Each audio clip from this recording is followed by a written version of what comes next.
तो जब आप योग्य होते हो और आप उस योग्यता का लाभ नहीं उठा पाते। मैंने कौन कौन सी बाइक्स की राइड ली थी, इसके पहले क्या क्या कंसीडर किया था और फिर कैसे ये डिसीजन अपना बनाया मैंने इस बाइक को लेने का, सब आपको बताऊंगा इसी वीडियो में।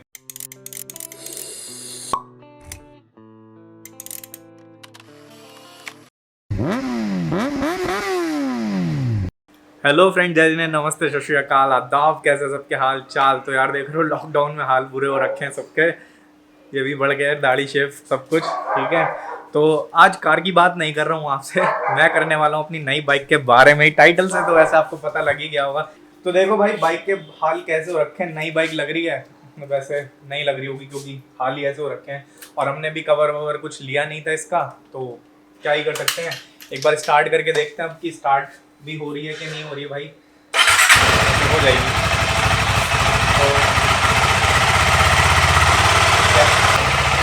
तो एक बार दिखाता हूँ बाइक कितनी चली हुई है और कितनी चलाई। बस देखो यार, अभी बाइक को टेक्निकली हो गए हैं अराउंड 20 से ऊपर दिन हो गए हैं और बाइक चली है सिर्फ 170 किलोमीटर। तो देख सकते हो आप कितना दुख होता है आपको जब आप बाइक ले लेते हो पर उसका यूज़ नहीं कर पाते हो, जब आप योग्य होते हो और आप उस योग्यता का लाभ नहीं उठा पाते। तो खैर आ जाता हूँ अब सीधे टॉपिक पे यार, क्योंकि आपको बताने वाला हूँ मेरा ये बाइक लेने का क्यों डिसीजन है और अगर आपको ये बाइक नहीं लेनी है या लेनी है तो क्या आपको कंसीडर करना चाहिए, अगर आपकी नीड क्या होनी चाहिए। मेरे हिसाब से मैं आपको सारे पॉइंट्स बताने वाला हूँ। मैंने कौन कौन सी बाइक्स की राइड ली थी, इसके पहले क्या क्या कंसीडर किया था और फिर कैसे ये डिसीजन अपना बनाया मैंने इस बाइक को लेने का, सब आपको बताऊंगा इसी वीडियो में। तो भाई सबसे पहले शुरू करता हूं कि मैंने कौन कौन सी बाइक्स की राइड ली थी इसको लेने के लिए और फिर मैं आपको बताऊंगा कि क्या क्या कंसीडर आपको करना है जब आप भी बाइक लेते हो। तो भाई मेरी जो ज़रूरत थी, मेरे पास RS 200 थी, वो खड़ी है अभी भी है। थी बोलता हूँ यार, दोनों ही बाइक अभी अपनी है। तो RS 200 भी अभी है। तो मेरा जो पहले जो मेरा शौक था स्पोर्ट्स में था, लेकिन धीरे धीरे जैसे जैसे मैंने यूट्यूब शुरू किया, मुझे ट्रैवलिंग का शौक है और उस पर भी मैं बहुत घूमा हूँ। अराउंड 30,000 किलोमीटर्स मैंने किए हुए हैं और फिर मुझे लगा कि यार एक ऐसी बाइक की ज़रूरत है जिसपे मैं और टूर कर सकूँ, एक्सप्लोर कर सकूँ, ऑफ रोड भी जा सकूँ। तो मेरा यही पर्पस था कि घूम के वीडियोस बनाने हैं, मोटो व्लॉगिंग करना है। तो फिर उसको देखते हुए मैंने ये बाइक ली। अब आते हैं बात कौन कौन सी बाइक्स की मैंने टेस्ट राइड ली। वीडियो हो सकता है थोड़ा सा लंबा हो, तो आप जरूर एंड तक देखना, आपको पूरी नॉलेज दूंगा और आपके बिल्कुल काम भी आएगी, मैं ये बोल सकता हूँ। और चैनल अगर सब्सक्राइब नहीं किया तो करो, क्योंकि और भी वीडियोज मैं आपके लिए लेके आने वाला हूँ। अभी तो इसका भी बहुत कुछ रहता है इसके बारे में, ठीक है। तो पहले मैंने जो टेस्ट राइड ली थी वो सबसे पहले ली थी वर्सेस 650 और निंजा 650 की। तो वर्सेस 650 के बारे में आपको मैं अपना पॉइंट बता देता हूँ। वर्सेस 650 अच्छी बाइक है, हैवी है और आप जब चलाते हो आपको लगता है कि आप कोई अच्छी बाइक चला रहे हो। और जो 650 वाला एक थंप है वो भी मतलब एक आपको कंफर्ट लेवल भी अच्छा मुझे लगा। वाइंड स्क्रीन उसकी बड़ी है, विंड स्क्रीन उसकी बड़ी है और एक चलाने में भी कंफर्ट है। आप वीडियो में देख पा रहे होंगे कि मैं जब चला रहा हूँ तो कैसा लग रहा है। रोड प्रेजेंस भी मुझे अच्छी लगी उसकी। लेकिन जो मुझे एक लगा कि अगर मैं 8 लाख की बाइक वो ले रहा हूँ, क्योंकि ऑन रोड अराउंड इतने का ही पड़ता है, या 7.5 से 8 लाख के बीच आप मान सकते हो उसका प्राइस। दिल्ली आपको बता रहा हूँ ऑन रोड। तो इतने का यार मेरे को उस हिसाब से मज़ा नहीं आया उस बाइक में, अगर मैं सच कहूँ, क्योंकि मुझे हैंडल पे थोड़ा सा वाइब्रेशन फील हुए और बाकी चीज़ें भी लगी। हालांकि आप छोटी राइड लेते हो तो आपको बहुत डिटेल में नहीं बता पाऊंगा मैं सारी चीज़ें, लेकिन जो मेरा फील था वो ये था बाइक का फर्स्ट इंप्रेशन। और मुझे ऐसा लगा कि अगर मैं लेता हूँ उसके ऊपर एसेसरीज वगैरह लगवाना और वो सब चीज़ें लगा के तो काफ़ी 1-1.5 लाख रुपए उस चीज़ के भी मान लो आप, तो आपको 8-9 लाख रुपए में अराउंड पड़ जाएगी। तो पहली बात थी है। तो फिर वर्सेस 650 के बाद निंजा 650 पे आता हूँ। निंजा 650 की मैंने राइड ली, बाइक मुझे पसंद आई और काफ़ी अच्छी लगी, बट वो टूरिंग पर्पज़ की बाइक नहीं है। वो आप सिटी में अच्छे से चलाओ और बोलते हैं वो स्पोर्ट्स टूरर है, वो सेगमेंट की बाइक है। लेकिन मेरे हिसाब से सीट कुशनिंग हार्ड है उसकी और मैंने थोड़ी सी ही चलाई थी तो उसमें भी मुझे बम्प्स में लगने लगा कि यार कुशनिंग हार्ड है। और लेकिन बाइक का जो पिकअप है, रेस्पॉन्स है, वो सब अच्छा होता है। और यार मेरे लिए अच्छा था क्योंकि मैं अभी उस सेगमेंट की बाइक नहीं चलाता हूँ, सुपर स्पोर्ट्स कैटेगरी की इतनी, और मेरे को अच्छा एक लगता है उसको फील। लेकिन मुझे ऐसा लगता है जो 1000 सीसी है उसके ऊपर चलाएगा उसको उतना मज़ा नहीं आएगा वो बाइक चलाने में, या ऑलरेडी जो 500 सीसी पे है या फिर 400 सीसी पे भी है अगर मैं इसकी बात करूँ, तो उस हिसाब से बहुत ज़्यादा बड़ा पावर डिफरेंस नहीं है, आपको बहुत ज़्यादा वैसा फील नहीं आएगा कि यार कुछ अलग ही आप चला रहे हो। तो नॉर्मल एक स्पोर्ट्स बाइक मुझे लगी, जो अगर आप सिटी में अगर टॉर वॉर मारनी है, ऐसा कुछ स्टाइल है, साइलेंसर वगैरह बढ़िया लगवा के, आवाज़ चाहिए एक सिलेंडर की, एक सिलेंडर से ज़्यादा के इंजन की, तो वो सब आपको उसमें मिल जाएगी। तो वो मुझे वैसा लगा, तो इसलिए मैंने निंजा 650 तो राइड करके ही सोच लिया था कि ये नहीं लेना है। वर्सेस 650 के बाद आता हूँ वी स्ट्रॉम पे। फिर मैंने वी स्ट्रॉम का राइड लिया, ओके।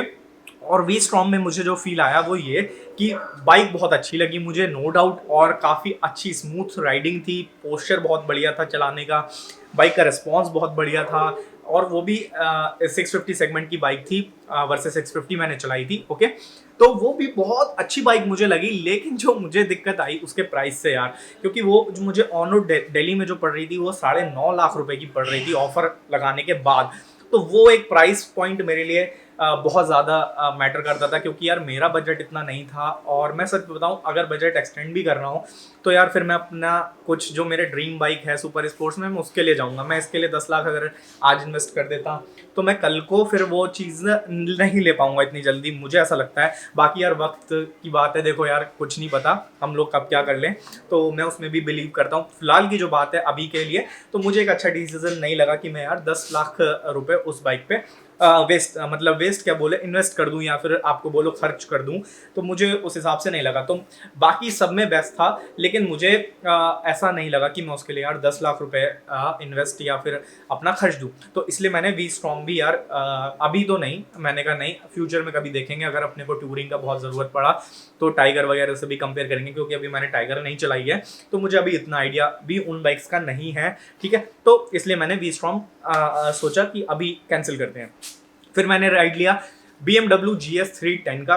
तो BMW GS 310 काफ़ी अच्छी लगी मुझे, इसका पोस्चर अच्छा है और चलाने में भी थोड़ी कंफर्टेबल है, स्मूथ है, इतना वाइब्रेशन आपको फील नहीं होता हैंडल पे, लेकिन वो थोड़ी अंडर पावर मुझे लगी, क्योंकि मुझे 200 सीसी और उसके 310 सीसी में बहुत ज़्यादा फर्क नहीं नज़र आया।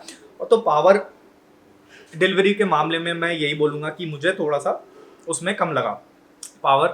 बात फिर आई उसकी सर्विस कॉस्ट भी ज़्यादा है, तो वो सब भी चीज़ें मुझे कंसीडर करनी थी, क्योंकि यार बाइक आप ले सकते हो, एक अच्छी बाइक आप ले सकते हो, लेकिन सारी मेंटेनेंस भी आपको देखनी पड़ती है कि कब कब टायर चेंज होने हैं, कब ब्रेक पैड्स चेंज होने हैं, कब आपकी उस सर्विस पीरियड क्या है उसका, कितने किलोमीटर्स पे आपको सर्विस कराना पड़ेगा, क्या खर्च आएगा। तो ये सब बातें भी आप ज़रूर सोचो बाइक लेते हुए कि आपको पूरा ओवरऑल खर्चा क्या पड़ेगा, इंश्योरेंस कितने का होगा, क्योंकि ये आपके जो खर्चे होते हैं ये पेट्रोल से एक्स्ट्रा होते हैं, और हर साल आपको करने होते हैं। जैसे सर्विस आपको हर साल में करानी है, आपको इंश्योरेंस हर साल कराना ही कराना है, तो ये भी आपकी एक मेंटेनेंस हो जाती है बाइक की, जो आपके कॉस्ट ऐड हो जाती है, तो वो भी आपको कंसीडर करना पड़ता है। तो ये चीज़ हो गई इस बात पे। तो GS से भी मेरे को इतनी पसंद नहीं आई है, GS 310 आप बोल सकते हो, और इसलिए मैंने वो बाइक भी कैंसिल कर दी। फिर आते हैं, फिर मैं गया रॉयल एनफील्ड पे, और मैंने सोचा था हिमालयन और इंटरसेप्टर 650 पे लेंगे, लेकिन इंटरसेप्टर 650 मुझे पसंद नहीं आई। उसके बाद हिमालयन की बात कर लेता हूँ। BS6 मैंने वर्जन राइड किया, अच्छा लगा मुझे, राइड करने में बढ़िया लगा, और उसके बाद मुझे ऐसा लगा काफ़ी स्मूथ भी हो गया BS6। अगर आप पहले के वर्जन्स की बाइक चलाओगे और BS6 चलाओगे तो आपको कम्प्लीटली डिफरेंट आएगा। उसमें नेविगेशन सिस्टम भी दे दिया है, मतलब ऐसा नहीं है कि आपको बहुत अच्छे डिटेल में, आपको टर्न इंडिकेटर से ऐसे बता देगा कि आपको कहाँ मुड़ना है, ऐसा नेविगेशन इंडिकेटर आप ब्लूटूथ से कनेक्ट करके कर सकते हो। तो वो सारे फीचर्स उसमें आ गए हैं, लेकिन फिर भी मुझे बाइक चला के वो मज़ा नहीं आया जो मैं चाह रहा था। तो यार वो भी मैंने उस टाइम पे सोचा कि नहीं, ओके, मैं ये भी बाइक अपनी मेरी ज़रूरत के हिसाब से मुझे नहीं लगा कि मैं उस पर बहुत लंबे टूरिंग पे जा पाऊँ, या फिर उसके सॉकर्स बहुत अच्छे हैं जिससे मैं ऑफ रोड भी कर सकूँ। तो वो सब मुझे चीज़ें थोड़ी सी खली, और इसलिए मैंने वो बाइक भी कैंसिल सोच दिया। तो आप सोच रहे हो अभी तक इतनी बाइक्स हो गई। हिमालयन की हालांकि मैं फोटो नहीं ले पाया, बाकी आप सबने देखे होंगे अभी राइड करके, क्योंकि मैं अकेला गया था टेस्ट राइड लेने, तो मैं नहीं कर पाया। फिर आ जाता हूँ मैं बेनेली 502X पे। तो बेनेली के बारे में मैं यही कहूँगा कि यार बाइक अच्छी है, बजट में भी है, 6 लाख में 502 आ जाती है, 502X आपको 6.5 लाख में आ जाती है। तो वो सब आपको ऑन रोड प्राइस पे पड़ जाते हैं यहाँ पे, लेकिन यार उसका वेट वगैरह का बहुत इशू है, और प्लस बेनेली के सर्विस सेंटर्स इतने नहीं है। अगर आपकी बाइक कहीं ब्रेक डाउन हो जाए इन केस, तो आप उसको फिर कैसे सही कराओगे, वो सब चीज़ें कंसीडर करते हुए मैं आपको अभी शॉर्ट में बता रहा हूँ मेरे पॉइंट्स, है ना। अब आप अगर आपको डिटेल वीडियो चाहिए ऐसे बाइक्स पे तो वो मैं आपको यार सेपरेट वीडियो में बना सकता हूँ, फिर सेपरेट वीडियो में ही बताना पड़ेगा बहुत डिटेल में जाने के लिए। तो आप कमेंट करके बताना मुझे, अगर मुझे सेपरेट वीडियोज़ भी बनाने हैं तो मैं आपके लिए बना दूंगा। तो फिर आते हैं, तो वहाँ पे वो बाइक मैंने फिर कैंसिल कर दी उन सब चीज़ों को देखते हुए, और मुझे नहीं आना। अब आते हैं bike 390, why I take it and मुझे क्या इसमें कमी भी लगी वो भी मैं आपको बताता हूँ। तो 390 में यार देखो पावर है, एक तो अच्छा इंजन है, केटीएम का है, आपको पता है रिस्पॉन्स बहुत अच्छा आता है, राइट टू वायर है, सब कुछ है, इलेक्ट्रॉनिक्स बहुत अच्छे हैं, क्विक शिफ्टर है, आप आराम से ट्रैक्शन कंट्रोल है, कॉर्नरिंग एबीएस है, ये सब आपको इस सेगमेंट में किसी भी और बाइक में नहीं देखने के लिए मिलता है। तो इस हिसाब से बाइक बहुत अच्छी है। प्लस मेरी जो रिक्वायरमेंट है, अब मैं आपको बताता हूँ रिक्वायरमेंट मेरी जो है, मैं घूमना चाहता हूँ, है ना। मैं मतलब ऐसा नहीं है कि मुझे खाली ऑफ रोड ही करना है, मुझे ऑन रोड भी काफ़ी रहेगा, क्योंकि मैं घूमने, मेरा है ट्रैवल व्लॉगिंग और मोटो व्लॉगिंग एक साथ करना है। तो मेरे लिए परफेक्ट बाइक थी घूमने के लिए, अगर मैं चाहूँ इससे पूरा इंडिया तो आराम से मैं घूम सकता हूँ बिना किसी दिक्कत के। और मैं बहुत कोर ऑफ रोडिंग में अभी तो नहीं हूँ, आगे अगर गया तो मेरा मन तो है ऑफ कोर्स कुछ अच्छे ट्रेल्स करने का, तो उसमें भी ये काम कर जाएगी, क्योंकि ये आपके एक्सपीरियंस पे डिपेंड करता है कि आप कितना एक्सपीरियंस आपके पास है राइडिंग का, बाइकिंग का, और आप कैसे चलाते हो। तो मेरे पास अभी मुझे ऐसा लगता है कि मैं इतना चला चुका हूँ बाइक्स को और कर चुका हूँ कि मैं आराम से इसको ऑफ रोड में भी संभाल लूंगा। प्लस आपका एक्सपीरियंस मैटर करता है, उसमें भी ये आपका साथ दे देगी। मैं ये नहीं कहूँगा कि बहुत ही ज़्यादा आपको उस हिसाब से ले जाएगी, लेकिन ऑलमोस्ट हाँ आपका साथ दे देगी। आपके पास अगर एक्सपीरियंस है तो आप कर सकते हो।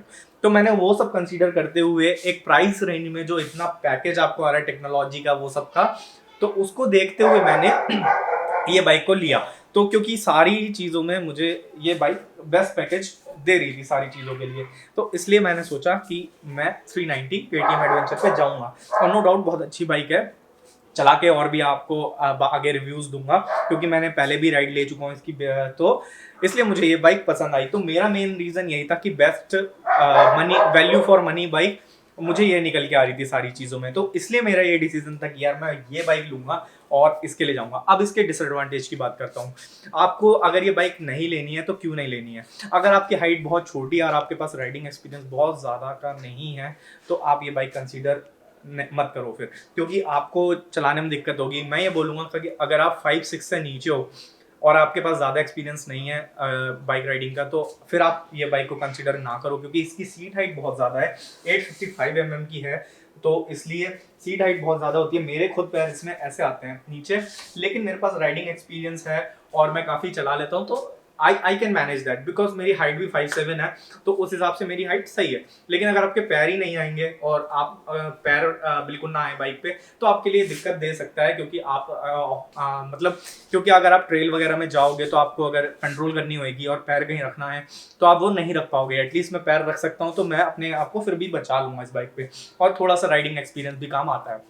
तो वो सब कंसीडर करते हुए मैंने वो डिसएडवांटेज मेरे लिए मुझे लगा कि नहीं होना चाहिए, इसलिए मैंने कंसीडर किया, इसको नेग्लेक्ट कर दिया। तो आप लोग ये भी कंसीडर करो कि इसकी सीट हाइट की वजह से थोड़ा सा आपको दिक्कत हो सकती है। अगर आप नए राइडर हो और आप ये बाइक कंसीडर कर रहे हो तो तब मैं आपको बोलूंगा आप और भी बाइक चलाओ, आपको फिर कंफर्टेबल अगर लगे तभी लो, वरना आप ये कंसीडर मत करो। अगर आपको खाली रोड्स पे चलानी है तो मे भी आप कंसीडर कर सकते हो तब तो। प्लस दूसरी चीज़ है कि इसमें हीटिंग का थोड़ा सा मुझे लगा कि इसमें भले ही रेडिएटर में 2 पंखे हैं और सब कुछ है, लेकिन फिर भी इंजन थोड़ा हीट कर रहा है। तीसरी चीज़, आपको इसमें लो एंड टॉर्क नहीं मिलता। तो अगर आपको मान लो कहीं हाइट पे चढ़ना है और आपको थोड़ा थ्रॉटल ज़्यादा लेके रखना पड़ेगा, क्लच का ज़्यादा यूज़ होगा इसमें, क्योंकि बाकी बाइक्स में जिनका लो एंड टॉर्क बहुत अच्छा होता है उनमें आपको ये दिक्कत नहीं आएगी। तो ये सब चीज़ें हैं। तो क्योंकि आप क्या होता है, लो एंड टॉर्क होता है, आप हल्का सा दे तो बाइक आगे बढ़ जाती है, लेकिन इसमें क्या होता है आपको हल्का सा होल्ड करके रखनी पड़ेगी बाइक पे, और तभी ये आगे बढ़ेगी, वरना ये आपके आगे नहीं बढ़ेगी और आपको थोड़ी सी दिक्कत आ सकती है चलाने में। तो ये इसका एक इशू है। दूसरी चीज़ें हैं कि यार बाकी मुझे ऑलमोस्ट ठीक ही लगा, इसमें ऐसा कुछ इशू नहीं है। तो ये 2-3 चीज़ें थी जिनको आप कंसीडर करोगे अगर आपको बाइक लेनी है। और अगर आपको बाइक मतलब क्या दिक्कत है, ये सब मुझे अभी तक लगी है। बाकी आगे जो दिक्कत लगेंगी इसमें थोड़ी बहुत है, ब्रेक्स की आवाज़ आती है, वो सब चीज़ें हैं। तो वो सब चीज़ें मैं आपको धीरे धीरे बताता रहूँगा। वो अब सभी के साथ है, तो ऐसा नहीं है कि आप लोग कंसीडर कर भी सकते हो नहीं भी। तो ये सब चीज़ें थी कि जिनकी वजह से आप बाइक ले भी सकते हो और क्यों ना लो वो भी मैंने आपको बता दिया।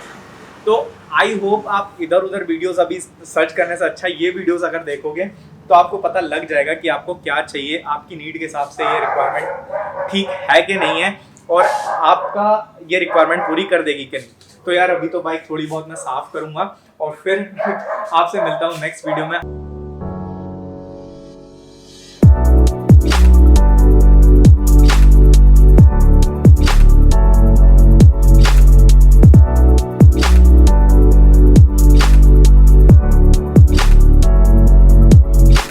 आई होप आपको ये वीडियो पसंद आई होगी और आपकी रिक्वायरमेंट्स को पूरा किया होगा इसने और आपको अच्छे से मैं बता पाया हूँ कि मेरा एक्सपीरियंस क्या रहा इस बाइक को लेने का और क्यों मैंने कंसीडर किया। जैसा कि मैंने डिलीवरी वीडियो में आपसे बोला था कि मैं ये बाइक के बारे में वीडियो बनाऊंगा कि मेरा डिसीजन क्या रहा इस बाइक को लेने का, तो हियर आई एम इस वीडियो के साथ।